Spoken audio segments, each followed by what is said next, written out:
সূরা ইখলাস কখন পাঠ করলে সাথে সাথে ফলাফল পাবেন, ভালো করে বুঝেন।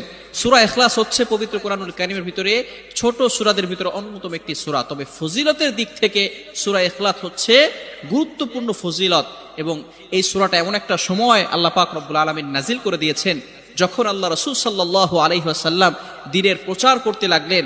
এমন সময় আল্লাহ পাক রব্বুল আলামিন এক আল্লাহর দাওয়াত দিতে লাগলেন। তখন কাফেররা আল্লাহ রাসূল সাল্লাল্লাহু আলাইহি সাল্লামকে কোশ্চেন করলো যে, মুহাম্মদ, তুমি তো এক আল্লাহর দাওয়াত দাও, আমরা তো কোটি কোটি দেবতার পূজা করি, তারা আমাদের সমস্যার সমাধান করতে পারে না। তুমি যে আল্লাহর দাওয়াত দাও সেই আল্লাহ কয়জন এবং সেই আল্লাহর সন্তান আছে কিনা?